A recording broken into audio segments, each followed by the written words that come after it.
Hello বন্ধুরা, Mangala cooking হাউসে সবাইকে স্বাগতম। আজকের বানাবো ভোলা মাছের ঝাল। ভালো লাগলে লাইক এবং সাবস্ক্রাইব করে দেবেন। চলুন কী কী নিয়েছি দেখায়। নিয়েছি ভোলা মাছ। মাছটাকে হলুদ আর লবণ দিয়ে ভালো করে মেখে নিয়েছি। এরকম করে ভালো করে মাখিয়ে নিতে হবে।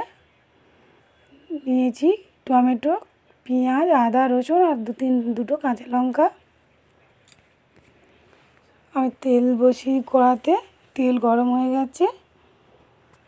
আর মাছগুলো দিয়ে নিলাম, দিয়ে একটু লাল লাল করে ভেজে নিয়েছি। এপিট ওপিট উল্টিয়ে আমি পেঁয়াজ আর কাঁচা লঙ্কা দুটো দিয়ে দিলাম, দিয়ে ভালো করে নেড়ে দেবো। আমি আদা, রসুন আর টমেটোর পেস্ট করে রেখেছিলাম, ওটা দিয়ে দিলাম। দিয়ে দিচ্ছি পরিমাণ মতো লবণ, দিয়ে দেবো পরিমাণ মতো হলুদ আর পরিমাণ মতো লঙ্কার গুঁড়ো দিয়ে দেবো। দিয়ে এটাকে একটু ভালো করে নাড়তে হবে, একটু ভালো করে কষিয়ে নিতে হবে। এই যে এরকম করে নেড়ে নেড়ে একটু ভালো করে কষিয়ে নিতে হবে।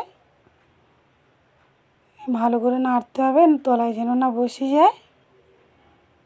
এই যে আমি ভালো করে নেড়ে নেব, তলায় না বসে গেলে। আস্তে আস্তে তেলটা যখন ছেড়ে দেবে তখনই আমার কষানোটা হয়ে যাবে। তার আগে যতক্ষণ না তেল ছাড়ে আমি কষিয়ে দিয়ে যাব। এই যে এরকম করে কষিয়ে নেব। এই যে এরকম করে নাড়তে হবে, তলায় যেন না ধরে নেয়। এই যে আমি ভালো করে নাড়বো, ভালো করে নেড়ে দেবো যেন ভালো করে কষিয়েব। এই যে আমার সাইড থেকে আস্তে আস্তে তেল ছেড়ে দিচ্ছে। এই যে তেল ছেড়ে দেওয়ার মতো হয়ে গেছে। এবার আমি দেব পরিমাণ মতো জল। পরিমাণ মতো জলটা দিয়ে দিলাম। এবার জলটা ফুটে গেছে, আমি মাছগুলো দিয়ে দেব।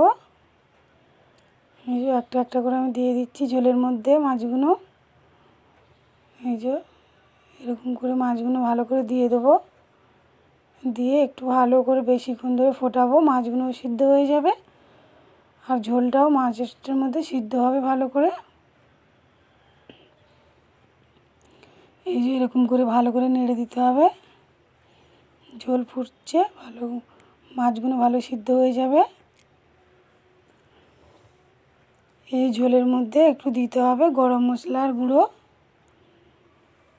নোনা মাছ, একটু গরম মশলা দিলে খেতে ভালো হয়। গরম মশলার গুঁড়োটা ছড়িয়ে দিয়ে দেবো। এই যে দিয়ে একটু ভালো করে নেড়ে দেবো। এই যে আমার ঝোলটাও ঘন হয়ে এসছে। আমি এবার নামিয়ে নেব, কারণ ঠান্ডা হয়ে গেলে আরও ঝোলটা বসে যাবে। এই যে এরকম করে নেড়েছি, আমার ঝোলটা একদম ঘন হয়ে এসছে। আমি গ্যাসটা অফ করে দিলাম। আমি এটা ঢেলে নিয়েছি। এই যে দেখুন আমার ঠান্ডা হয়ে গিয়ে এরকম লাল হয়ে গেছে, লাল লাল কি সুন্দর মাছের ঝোলটা।